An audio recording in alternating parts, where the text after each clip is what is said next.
Welcome to daily fact. आज हम discuss करेंगे अक्टूबर मंथ के कुछ इंपॉर्टेंट करंट अफेयर। ये सीरीज का जो है वो पार्ट 1 है। सोर्सेज की अगर हम बात करें तो हम फॉलो कर रहे हैं न्यूज़पेपर्स में द हिंदू और इंडियन एक्सप्रेस।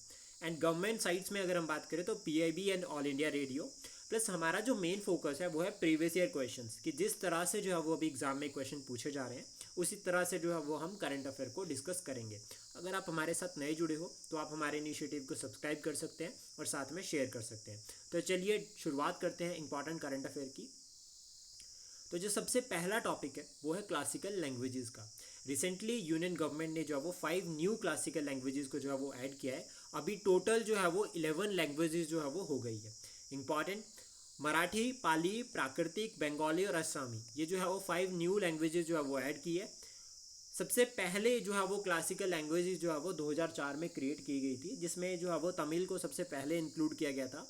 तेलुगु, कन्नड़, मलयालम, उड़ियाई और संस्कृत ये बाद में की गई है। आपको कमेंट बॉक्स में बताना है कि संस्कृत को छोड़कर इनमें से बाकी कौन सी ऐसी लैंग्वेज है जो द्रविडियन लैंग्वेज नहीं है। इसका आंसर आपको कमेंट बॉक्स में बताना है। देन उसके बाद नेक्स्ट है बिजनेस रेडी इंडेक्स। इसको प्रिपेयर करता है वर्ल्ड बैंक, और इससे पहले जो है वो ease of doing business index हुआ करता था। तो अभी इसको चेंज कर दिया है किसमें, बिजनेस रेडी इंडेक्स में। और इसमें इंपॉर्टेंट 3 पिलर्स आते हैं, regulatory framework, public services and operational efficiency. तो ये हमें याद रखना है और डायरेक्ट एग्जाम में पूछा जा सकता है। इवन पहले भी जो है वो क्वेश्चन एग्जाम में पूछा जाता था कि जो ease of doing business index है उसको कौन रिलीज करता है। तो अभी क्वेश्चन बन सकता है कि बिजनेस रेडी इंडेक्स कौन प्रिपेयर करता है। देन उसके बाद नेक्स्ट है जस्टिस मनमोहन। 61 ईयर ओल्ड के हैं ये, और 32nd chief justice of Delhi high court इनको रिसेंटली अपॉइंट किया है। कलीजियम सिस्टम रेकमेंड करता है और प्रेसिडेंट ऑफ इंडिया जो है वो अपॉइंट करते हैं। Chief of air staff recently appointed Amarpreet Singh. और जो हमारी तीनों डिफेंस फोर्सेज है, आर्मी, नेवी और एयरफोर्स, इन तीनों का जो सुप्रीम कमांडर है वो आपका प्रेसिडेंट ऑफ इंडिया होते हैं। तो ये भी याद रखना बहुत जरूरी है। देन उसके बाद नेक्स्ट है क्रूज भारत मिशन। ये बहुत इंपॉर्टेंट है। इसको लॉन्च किया है ministry of port and shipping, ministry of port shipping and waterways ने। जो मेन विजन या ऑब्जेक्टिव है वो है कि जो क्रूज मिशन जो क्रूज जो टूरिज्म है उसको में जो है वो भारत को टॉप पर लेकर जाना। ऑब्जेक्टिव या टारगेट रखा है कि डबल करना है क्रूज पैसेंजर ट्रैफिक मिशन को बाय 2029। अप्रॉक्सीमेटली 2024 में 4.6 लाख जो है वो क्रूज पैसेंजर जो है वो भारत में आए। तो हमारा टारगेट है कि इसको डबल करना है। इसका ऑब्जेक्टिव जो है वो रहेगा ये। इससे क्या होगा कि एक तो एम्प्लॉयमेंट जनरेट होगी, और अप्रॉक्सीमेटली ऐसा माना जा रहा है कि 4.2 लाख जॉब्स जो है जनरेट होगी। रीजनल डेवलपमेंट होगी। क्यों? क्योंकि जब भी हम कोई मिशन लॉन्च कर रहे हैं तो हम उसमें क्या कर रहे हैं, इन्वेस्टमेंट कर रहे हैं, और जब इन्वेस्टमेंट कर रहे हैं तो एम्प्लॉयमेंट और डेवलपमेंट दोनों होगी। प्लस साथ में हमें याद रखना है एक पॉइंट कि कल्चरल प्रमोशन भी यहाँ पर देखा जा रहा है कि हम कल्चर को भी प्रमोट करेंगे और हिस्टोरिकल प्लेसेस को भी प्रोटेक्ट करेंगे। देन उसके बाद नेक्स्ट टॉपिक है 6 शेड्यूल। ये बहुत ज़्यादा इंपॉर्टेंट रहेगा। 6 शेड्यूल न्यूज़ में क्यों है? क्योंकि लद्दाख को जो है वो अभी डिमांड की जा रही है कि लद्दाख को जो है वो 6 शेड्यूल में इंक्लूड किया जाए। 6 शेड्यूल जो है वो आपका जो आपका बारदोलो लियो कमेटी की रिकमेंडेशन पर जो वो ऐड किया गया था। और यहाँ पर एक आर्टिकल है 244, लिंक करता है हमारा संविधान का 6 शेड्यूल के साथ, जिसमें 4 स्टेट्स इंक्लूड होती है, असम, मेघालय, त्रिपुरा और मिजोरम। ये 4 स्टेट्स जो है वो आपका 6 शेड्यूल में ऐड होती है। इंपॉर्टेंट है ये। और ये याद रखना है कि जब ये 4 स्टेट्स यहाँ पर ऐड हो रही है तो कुछ ना कुछ ट्राइबल एरिया जो है वो यहाँ पर लिंक होता है। तो ट्राइबल एरिया के रिगार्डिंग जो है वो ऑटोनॉमस डिस्ट्रिक्ट काउंसिल और ऑटोनॉमस रीजनल काउंसिल, ये 2 इंपॉर्टेंट ऑर्गेनाइजेशन है जो कि लिंक करती है। और हर एक ऑर्गेनाइजेशन यानी कि जो ट्राइबल की ये जो ऑटोनॉमस काउंसिल है इसमें 30 मेंबर्स होते हैं। प्रेजेंटली जो है वो 10 जो है वो ऑटोनॉमस डिस्ट्रिक्ट काउंसिल्स है 4 स्टेट्स में। मेंबर्स की अगर हम बात करें तो 30 है। इसमें 26 जो है वो इलेक्टेड है, प्लस 4 जो है वो नॉमिनेटेड है। और ये नॉमिनेट कौन करता है? प्रेसिडेंट ऑफ इंडिया नॉमिनेट करते हैं या गवर्नर नॉमिनेट करता है? इसका आंसर आपको कमेंट बॉक्स में बताना है। देन उसके बाद डेज से रिलेटेड क्वेश्चन डिस्कस करते हैं। इवन इस बार अगर आप अलाइड का पेपर उठाकर देखोगे, अलाइड प्रीलिम्स, तो उसमें 2 क्वेश्चन डेज से पूछे गए थे। तो 1 अक्टूबर को जो है वो international day of older person जो है वो ऑब्जर्व किया जाता है। थीम की अगर हम बात करें तो एजिंग विद डिग्निटी, थीम इसकी इंपॉर्टेंट रहेगी।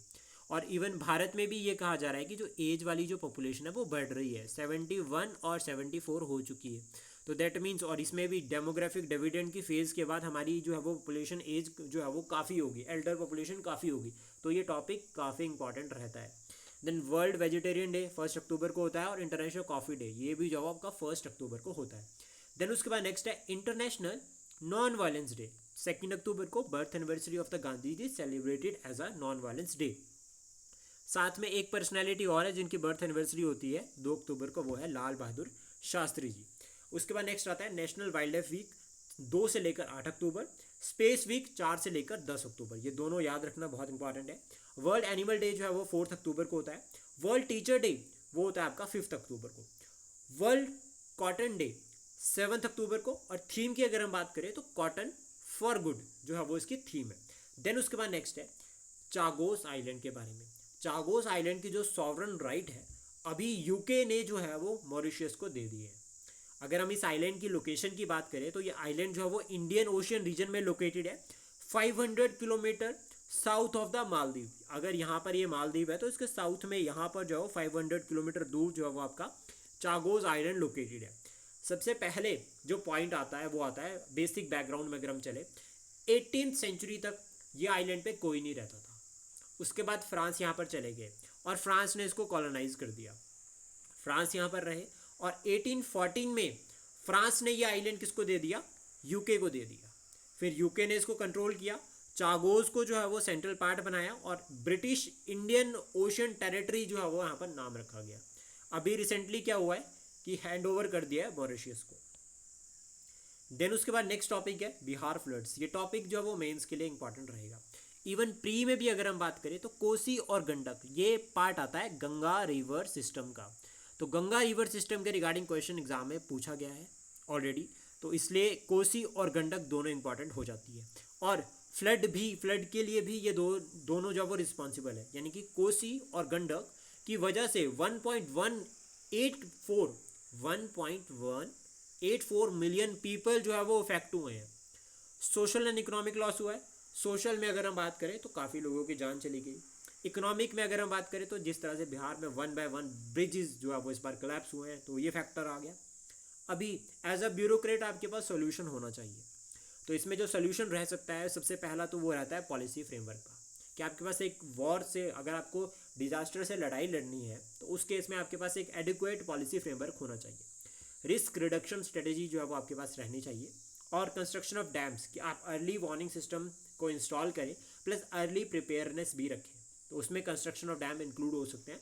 और इसमें हम एक पॉइंट और ऐड कर सकते हैं, इंटरलिंकिंग ऑफ रिवर्स, जिससे रिवर का जो पानी है वो डिस्ट्रीब्यूट होगा, कनेक्ट होगा अदर रिवर्स में, तो उससे जो है वो फ्लड लाइक कंडीशंस कम हो जाएगी। नेक्स्ट टॉपिक है इसरो का। इसरो ने कहा है, सबसे पहले तो हमें याद रखना है कि इसरो जो है वो 1969 में बना है। बेसिक ईयर जो है वो बहुत इंपॉर्टेंट है याद करना। डीआरडीओ कौन से ईयर में बना है ये आपको कमेंट बॉक्स में बताना है। DRDO established in which year, क्योंकि इसके रिगार्डिंग हम ऑलरेडी एक वीडियो डिस्कस कर चुके हैं। इसरो ने अभी रिसेंटली ये कहा है कि वीनस के लिए जो हमारा पहला मिशन है वो मार्च 2028 तक जो है वो हम लॉन्च कर देंगे, और जो हमारा व्हीकल रहेगा वो रहेगा मार्क 3। ये बहुत इंपॉर्टेंट है। देन उसके बाद इंपॉर्टेंट मिशंस की अगर हम बात करें तो यूएसए, रशिया, जापान और यूरोपियन स्पेस एजेंसी, ये सभी जो है वो आपका वीनस तक पहुंच गई है। अगर हम बात करें नासा का मिशन 1978 में लॉन्च किया था पायनूर वीनस, ये जो है वो लॉन्च किया था नासा ने। वेगा जो है वो आपका यूएसएसआर ने। वीनस एक्सप्रेस 2015 में यूरोपियन स्पेस एजेंसी ने। और अकात्सुकी जो है वो आपका जापान भी पीछे क्यों रहे, 2015 में जापान ने भी लॉन्च किया था और अभी भारत भी प्लान करने वाला है 2028 तक। इसके बाद जो है वो 2029 में भी मिशन जाएगा वीनस के लिए। 2031 में 2 मिशन जाएंगे, एक यूरोपियन स्पेस एजेंसी का होगा और दूसरा नासा का होगा।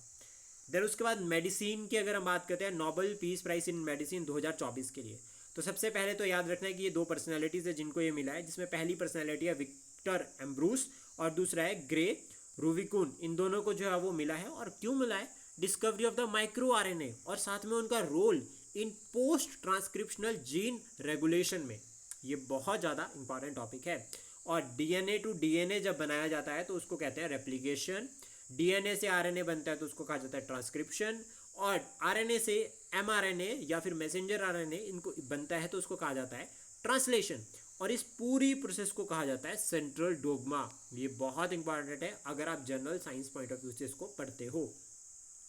नेक्स्ट टॉपिक है फॉरेक्स रिजर्व का। ये बहुत इंपॉर्टेंट है, यानी कि फॉरेन रिजर्व जो भारत के पास अभी है। भारत जो है वो 4th कंट्री बन चुका है जिसने क्रॉस कर दिया है 700 billion forex reserve. Foreign reserve 700 billion से ऊपर हमारे पास हो चुके हैं, और इसमें भारत जो है वो 4th कंट्री है। चाइना, जापान और स्विट्जरलैंड के बाद जो है वो भारत 4th नेशन बना है। फॉरेन रिजर्व्स में क्या क्या इंक्लूड होता है? तो सबसे पहले फॉरेन करेंसी एसेट्स जैसे कि डॉलर, गोल्ड रिजर्व, एसडीआर जो है वो आपका आईएमएफ का है, याद रखना एसडीआर जो है वो आपका आईएमएफ का है, और 1944 में जो है वो आईएमएफ बना था। रिवर्स रिजर्व ट्रेंच पोजीशन, ये भी जो है वो आपका यहाँ पर इंक्लूड होता है फॉरेक्स रिजर्व में। नोबेल प्राइज इन फिजिक्स 2024 के लिए ये 2 पर्सनैलिटीज़ को मिला है, जिसमें पहली जो नाम आता है वो आता है जॉन होपफील्ड, और नेक्स्ट आते हैं जियोफ रे हिंगटन। इन दोनों को मिला है, किस लिए मिला है?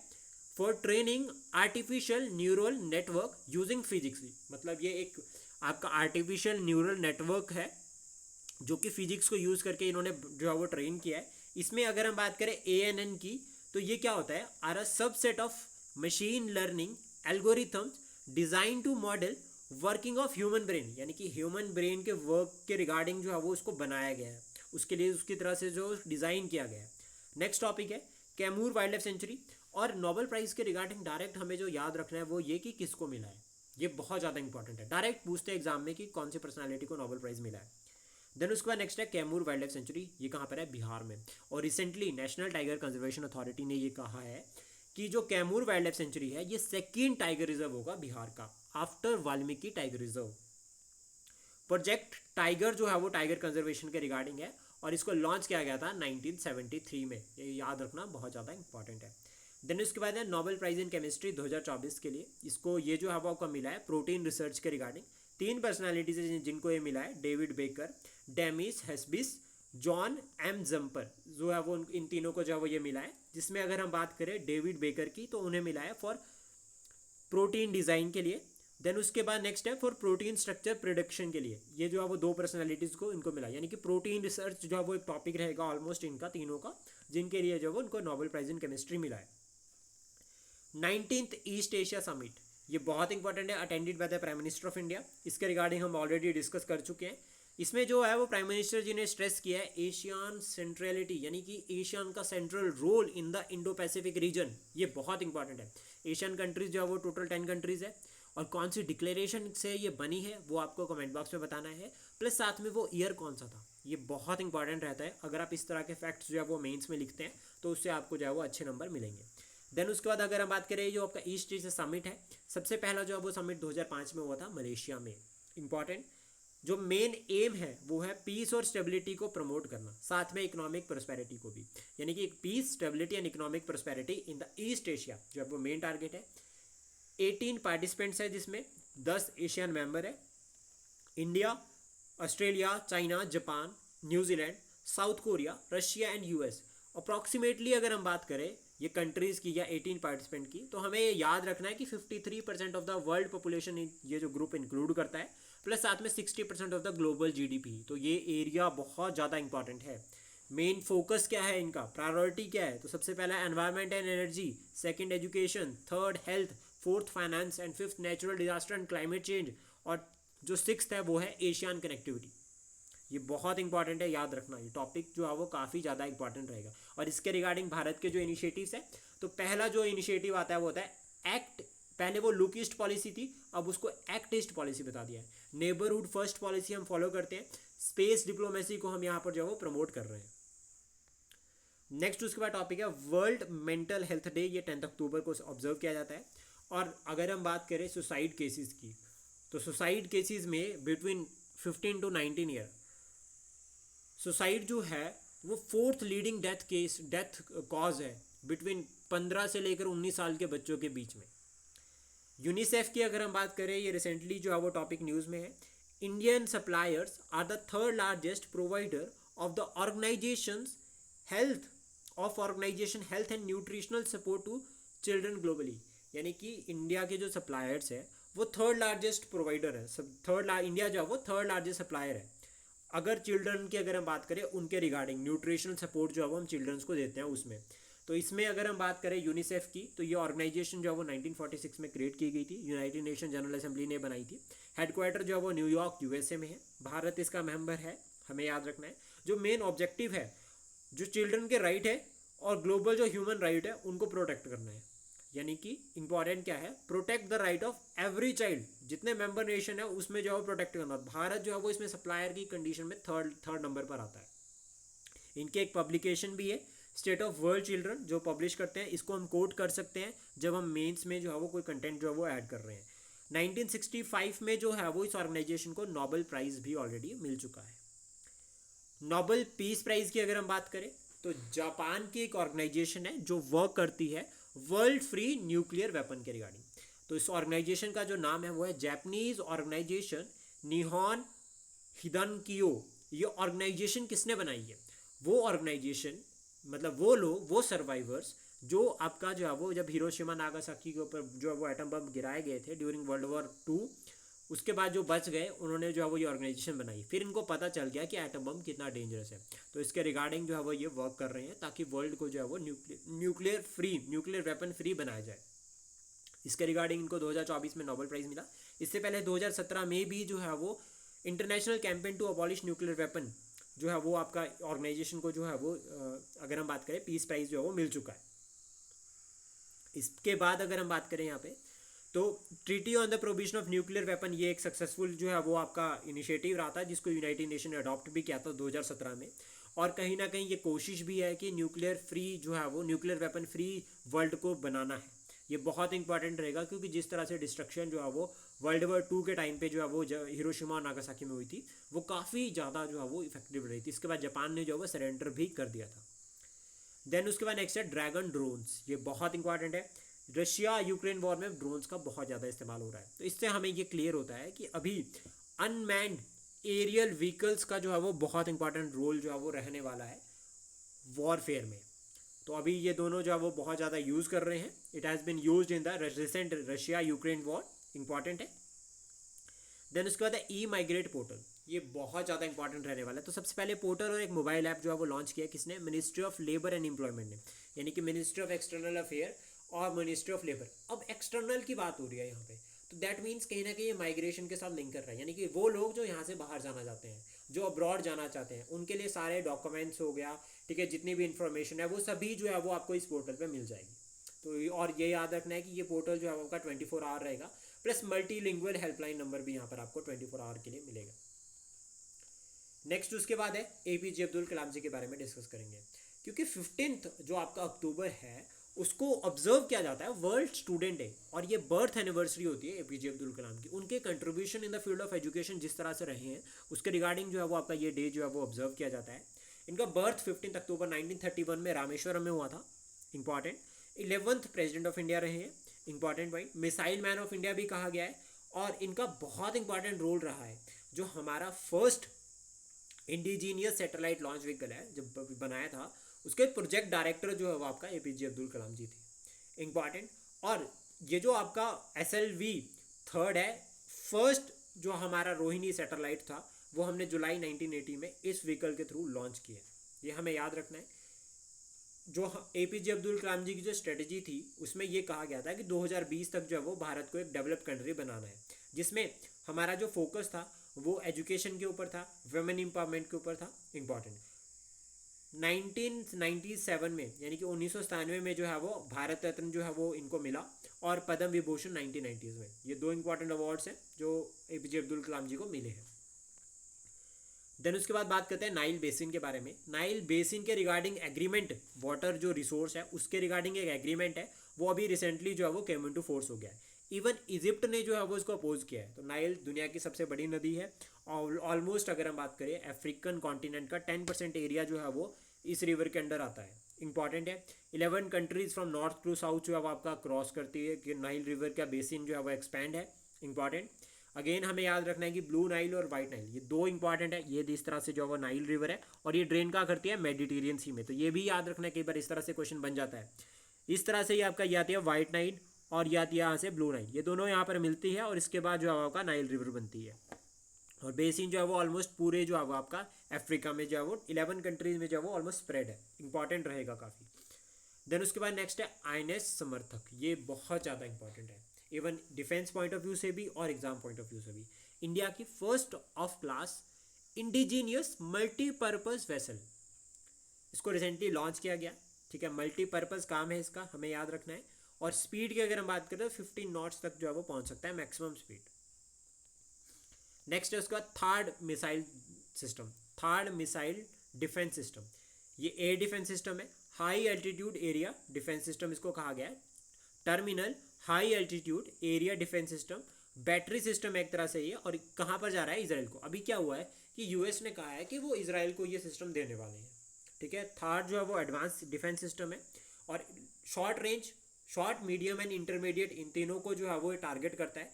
इंपॉर्टेंट पॉइंट हमें याद रखना है कि it is the only US weapon जो कि आपका आउटसाइड और इनसाइड ऑफ द एटमोसफेयर दोनों में टारगेट करेगा।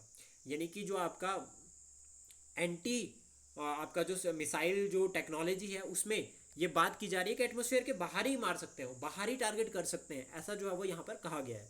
और भारत के पास क्या है, S-400 जो हमने कहाँ से लिया है, रशिया से। उसके बाद है ब्लू लाइन, ये बहुत इंपॉर्टेंट है। अभी यूनाइटेड नेशन ने ये कहा है इसराइल की मिलिट्री को कि आपने ना जो हमने वो पीस कीपिंग जो लाइन जो बना रखी थी बिटवीन लेबनान एंड इसराइल, उसके ऊपर अटैक किया, उसके ऊपर वहाँ फायर किया है आपने, ऐसा जो है वो यूनाइटेड नेशन ने इसराइल की मिलिट्री को कहा। 120 किलोमीटर का एरिया है साउदर्न लेबनान में, जो कहाँ से है आपका, यहाँ मेडिटेरियन सी से लेकर गोलन हाइट तक, इसके बीच का जो एरिया है यहाँ पर जो है वो आपका जो है वो एक डिफैक्टो बॉर्डर जो है वो यूनाइटेड नेशन ने लगाया था, जिसको ब्लू लाइन कहा जाता है।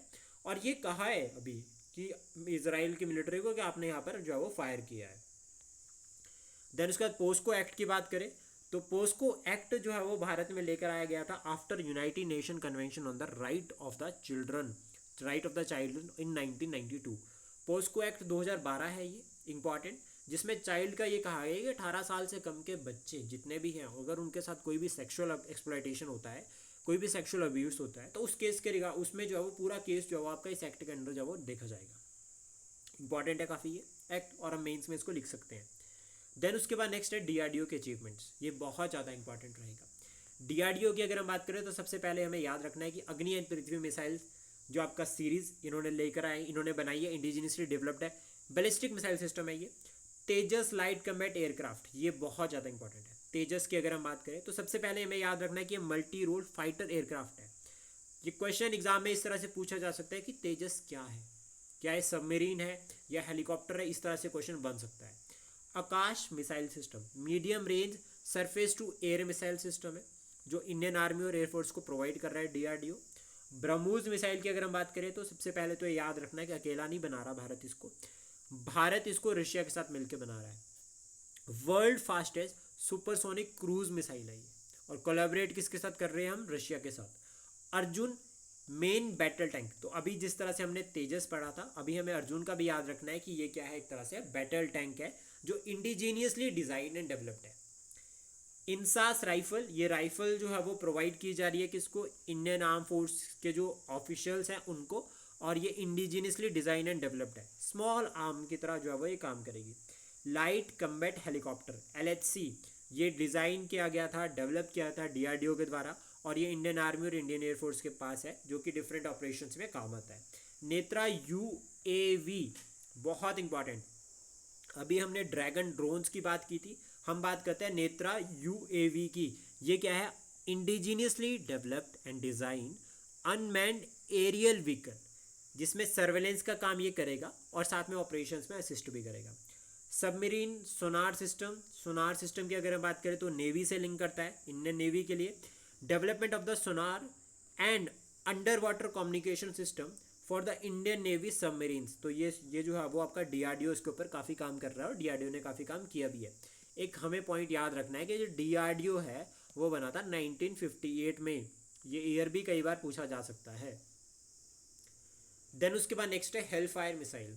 हेलफायर मिसाइल जो है वो इंडिया ने अभी रिसेंटली क्या किया है, साइन किया डील किसके साथ, यूएस के साथ, with respect to this missile. ये short range air to ground missile है। अब ये हमें याद रखना है कि शॉर्ट रेंज होगी तो एयर टू ग्राउंड होगी, ठीक है। अगर लॉन्ग रेंज है तो वो air to ground to air हो सकती है, क्योंकि देखो अगर हमें एयर से अटैक करना है तो हमें शॉर्ट रेंज पे अटैक कर सकते हैं, लेकिन ग्राउंड से मतलब हमें दूर रहकर अटैक करना है, तो हो सकता है कि पॉसिबिलिटी हमारी जो मिसाइल सिस्टम है जहाँ से हमने मिसाइल को लॉन्च करना है वो थोड़ा दूर हो, तो इसलिए जो है वो अगर हम सरफेस टू एयर कह रहे हैं तो उनकी लेंथ बड़ी होती है, लेकिन जब हम एयर टू ग्राउंड चलते हैं तो उसमें लेंथ आपको छोटी देखने को मिलेगी। तो 7 to 11 किलोमीटर की जो है वो इसकी जो है वो रेंज है। देन उसके बाद नेक्स्ट है काराकोरम वाइल्ड लाइफ सेंचुरी। तो ये प्रेजेंट टाइम में लद्दाख यूनियन टेरिटरी में इंक्लूड होता है। और काराकोरम में जो हाईएस्ट पॉइंट है उसका आंसर आपको कमेंट बॉक्स में करना है कि कौन सा जो है वो यहाँ पर जो है वो हाईएस्ट पॉइंट है। इंपॉर्टेंट है, न्यूज़ में है ये। और ये ईस्टर्न मोस्ट पार्ट में जो है वो लोकेटेड है। Presently it is a part of Ladakh. और ये इंटरनेशनल बाउंड्री शेयर करती है किसके साथ? चाइना और पाकिस्तान के साथ रिस्पेक्टिवली। इंपॉर्टेंट दो इंपॉर्टेंट रिवर्स हैं यहाँ पे, नुब्रा और सेओक। अगर हम क्लाइमेटिक कंडीशन की बात करें या जोग्राफिकल जो है फैक्टर की बात करें तो सबसे पहला याद रखना कि ये जो है वो सेमी एरिड रीजन है और कोल्ड डेजर्ट है। दो पॉइंट यहाँ पर क्लियर होते हैं, कोल्ड डेजर्ट और सेमी एरिड, ये याद रखना है। अब थर्ड पॉइंट हम यहाँ पे खुद लिंक कर सकते हैं। अगर एक कोल्ड डेजर्ट है दैट मीन्स यहाँ पे प्रेसिपिटेशन नहीं पहुँच रही है। फौना की अगर हम बात करें तो स्नो लेपर्ड यहाँ पे मिलेगा और हिमालयन वॉल्फ। स्नो लेपर्ड का जो आयुसियन स्टेटस है उसका आंसर आपको कमेंट बॉक्स में बताना है कि जो आयुसियन कंजर्वेशन स्टेटस जो है वो स्नो लेपर्ड को दिया गया है वो कौन सा है। देन उसके बाद नेक्स्ट आता है 5th शेड्यूल और 6th शेड्यूल के बीच में डिफरेंस। प्री के लिए टॉपिक काफ़ी इंपॉर्टेंट है। अगर हम बात करें यहाँ पे तो एप्लीकेबिलिटी, सबसे पहला डिफरेंस में हम पहले पॉइंट पे चलते हैं। तो ये 10 स्टेट्स पर अप्लाई होगा 5th शेड्यूल। टोटल शेड्यूल कितने हैं? 12, जिसमें 5th शेड्यूल जो है वो 10 स्टेट्स पर अप्लाई होता है, जिसमें हिमाचल प्रदेश भी एक इंक्लूड है, महाराष्ट्र भी इसमें आता है, तमिलनाडु भी इसमें इंक्लूड होता है, तेलंगाना और आंध्र प्रदेश। अदर स्टेट्स के नाम आप कमेंट बॉक्स में बता सकते हैं। 6th शेड्यूल की अगर हम बात करें तो असम, मेघालय, त्रिपुरा, मिजोरम, इन चारों में जो है वो ये अप्लाई होगा, जिसमें ट्राइबल एरिया की बात की जा रही है। यानी कि 5th शेड्यूल में हम किसकी बात कर रहे हैं? शेड्यूल एरिया की। और 6th शेड्यूल में हम बात कर रहे हैं ट्राइबल एरिया की। एडमिनिस्ट्रेटिव बॉडी की अगर हम बात करें तो यहाँ पर ट्राइबल एडवाइजरी काउंसिल होगी 5th में, जिसमें 20 मेंबर्स होंगे। और 6th शेड्यूल में ऑटोनॉमस डिस्ट्रिक्ट काउंसिल और ऑटोनॉमस रीजनल काउंसिल 30 मेंबर्स जो है वो यहाँ पर होंगे। पावर्स की अगर हम बात करें तो 5th शेड्यूल में जो ये ट्राइबल एडवाइजरी काउंसिल है इसको बनाती है legislative assembly of the state, यानी कि लिमिटेड एग्जीक्यूटिव पावर होगी। लेकिन जो 6th शेड्यूल के जो ये ऑटोनॉमस काउंसिल है इनके पास legislative, executive and judicial power तीनों होती है, जो कहाँ से ड्राइव होती है? कॉन्स्टिट्यूशन से। पीसा एक्ट 1996 यानी कि पंचायती राज के जो प्रोविजन थे उनका extension into the schedule areas, तो ये एप्लीकेबल होगा। लेकिन यहाँ पर जो है वो 6th शेड्यूल में एप्लीकेबल डायरेक्टली नहीं होगा। नेक्स्ट टॉपिक आता है monetary policy committee. Monetary policy committee की रिकमेंडेशंस रिसेंटली न्यूज़ में रहती है with respect to the repo rate. काफ़ी न्यूज़ में रह रहा है क्योंकि 2023 के बाद जो है उन्होंने रेपो रेट को चेंज नहीं किया है। तो मॉनेटरी पॉलिसी कमेटी तो सबसे पहले हमें याद रखना है कि 2016 में बनाई गई थी उर्जित पटेल कमेटी की रिकमेंडेशन पे। और आरबीआई एक्ट 1934 में जो वो अमेंडमेंट की गई थी सेक्शन 45ZB, जिसके बाद जो है वो ऐड किया गया था। और इंपॉर्टेंट पॉइंट हमें याद रखना है कि प्राइस स्टेबिलिटी को मेंटेन करता है मॉनेटरी पॉलिसी कमेटी, साथ में इकोनॉमिक ग्रोथ को भी अपने माइंड में रखता है। कंपोजिशन की अगर हम बात करें तो 6 मेंबर्स होते हैं, जिसमें आरबीआई का जो गवर्नर है वो एक्स ऑफिसो चेयरमैन होता है, प्लस साथ में 3 मेंबर्स जो है वो आरबीआई साइड से होंगे और 3 जो है वो गवर्नमेंट साइड से होंगे। डिसीजन जो है वो वोटिंग के थ्रू लिया जाता है। 1 मेंबर 1 वोट सिस्टम होता है। अगर कहीं पर जो है वो इक्वल वोट हो जाती है तो उस केस में गवर्नर के पास जो है वो कास्टिंग वोट की पावर होती है। नेक्स्ट उसके बाद आता है लेपू लेक। लेपू लेक जो है वो एक ट्राइन जंक्शन है इंडिया, चाइना और नेपाल के बीच में। ये एक पुराना रास्ता हुआ करता था ट्रेड के लिए, जिसमें जो है वो ऑटोनॉमस जो तिब्बत वाला रीजन है वहाँ से जो है वो भारत व्यापार करता था। उत्तराखंड में अभी ये प्रेजेंट टाइम में पास है। 1962 में जो है वो इस पास को क्लोज कर दिया गया था, लेकिन 2020 में दोबारा रीओपन किया। रिसेंटली न्यूज़ में है, ये इसलिए है क्योंकि पिलग्रिम्स जो है वो अभी, यानी कि जो रिलीजियस पॉइंट ऑफ व्यू से अगर हम बात करें, social religious point of view से बात करें, तो जो माउंट कैलाश को देखने जा रहे हैं उनके लिए जो है वो एक बैच जो है वो भी यहाँ से जो है वो लॉन्च किया गया है रिसेंटली। यूनिवर्सल पोस्टल यूनियन, ये बहुत इंपॉर्टेंट टॉपिक है जो हमें याद रखना है एग्जाम पॉइंट ऑफ व्यू से। अभी रिसेंटली क्या हुआ है, डिपार्टमेंट ऑफ पोस्ट इंडिया में, मतलब इंडियन गवर्नमेंट, इन्होंने रिलीज किया है commemorative postage stamp to mark the 150th anniversary of the Universal Postal Union. 170 जो है वो ईयर जो है वो इसकी फॉर्मेशन के जो है वो कंप्लीट हुए। Observing 170 year of its formation, India post world largest postal network है। एस्टेब्लिश किया गया था 1874 में। पॉइंट याद रखना है हमें, 1874 में इसको बनाया गया था by the treaty of Berne. Second oldest international organization है आफ्टर इंटरनेशनल टेलीकम्युनिकेशन यूनियन। ये ऑर्गेनाइजेशंस के ईयर बहुत इंपॉर्टेंट है, मैच द फॉलोइंग में डायरेक्ट पूछे जाते हैं। इवन वर्ल्ड पोस्ट डे भी जो है वो सेलिब्रेट किया जाता है 9 अक्टूबर को। और हेडक्वार्टर की अगर हम बात करें तो बर्न स्विट्जरलैंड में है यूनिवर्सल पोस्टल यूनियन का। 192 मेंबर है और भारत जो वो मेंबर है इसका, one of the founding member and one of the active member. एक पॉइंट हमें और याद रखना है, वो ये कि जो आपका ये यूपीयू है यानी कि यूनिवर्सल पोस्टल यूनियन है, ये यूनाइटेड नेशंस की स्पेशलाइज्ड एजेंसी है। आई होप ये करंट अफेयर आपको अच्छे लगे हो। Please support, share and subscribe daily fact. Thank you for today.